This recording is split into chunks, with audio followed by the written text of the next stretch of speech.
Hi, I'm going to be talking about Darwin, mostly about what we read, but also I'm going to branch out a little bit just because it's incredibly interesting.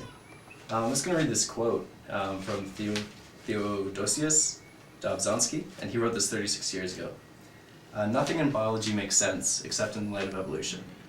And this is a light which began as a glimmer in the minds of this young biologist, Charles Darwin, about 150 years ago.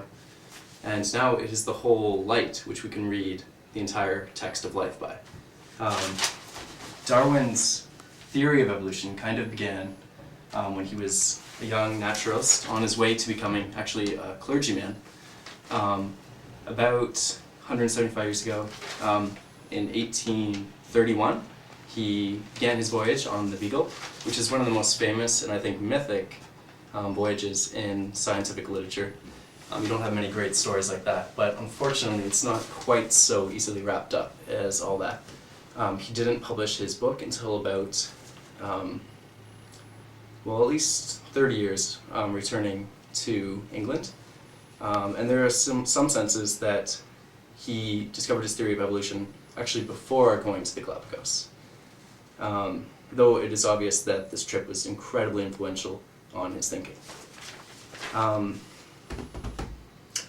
So first he went to South America, and in this voyage, what he did a lot of was see a lot of fossils, and in particularly giant sloths and giant armadillos. And this struck Darwin as interesting because he was seeing armadillos and sloths for the first time in the locations where these fossils were being found. He also noticed that there was a similarity between animals in different locations that were close by. He noticed that there was a very strong relationship in both time and space to the similarity of species, so that species that were closely linked in time were very closely related, and species that had a close geographical location to each other were also very close. And so we started to come about to this theory that one species evolves into another. To do this, he looked at species and the notion of species. Before that, it was kind of the idea that, you know, in the Ark and also in the Garden of Eden, God created species as kind of immutable, eternal abstractions. There was a form of each species.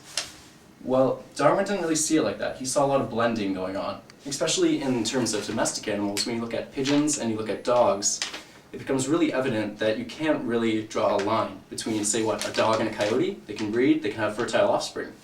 Between pigeons, they can breed, they can be changed. Though some of these man-selected animals, these domesticated animals, were more different from each other than the wild varieties, which did not breed. So this showed Darwin that species is kind of a fluid concept. And it wasn't until much later, in the 60s, that Ernest Mayr, incredible biologist, came up with the idea of the biological concept of species, where a species is a group of individuals that can breed with each other, but not with other same groups of individuals, producing fertile, viable offspring. So Darwin comes up with this idea about that species are not eternal and solid things, but rather kind of more fluid. And he doesn't publish the idea until much, much later. Not until he is challenged in 1858 by Alfred Russel Wallace, who was in correspondence with Darwin about the idea of evolution. Darwin realized that his great theory, which he had labored so intensely on, was being discovered by other people. It was just in the zeitgeist, I guess, if you will, of the time that these ideas were coming to fruition. I mean, Darwin obviously wasn't the first person to think of such a thing. You could say Darwin is the father of evolution in the same way that Abraham Lincoln is the inventor of freedom. Really, he's just more a representation of this theory and the pinnacle of it, especially the idea of natural selection as the mechanism for evolution is Darwin's great insight. Before that, we had Lamarckism, which is acquired characteristics, so that animals almost seem to be striving towards something. There is a path to evolution, which we now know is, as far as we can tell, not the case.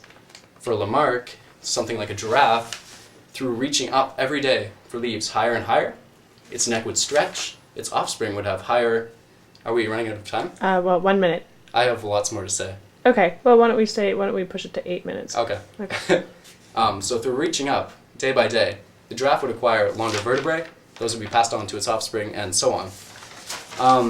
Well, Darwin thought that evolution instead occurred through 3 mechanisms: variability in traits, the ability of these traits to be passed on to offspring, and this is what the idea he got from Malthus, who devised the exponential population growth, mostly for human populations, in that if given infinite resources, a species will grow exponentially in sort of a J curve like this. But obviously that's impossible, because that leads almost to infinity. Once you have 1 billion individuals having babies, they have more babies, those babies make babies faster, it's an exponential growth. But in reality, it doesn't work like that.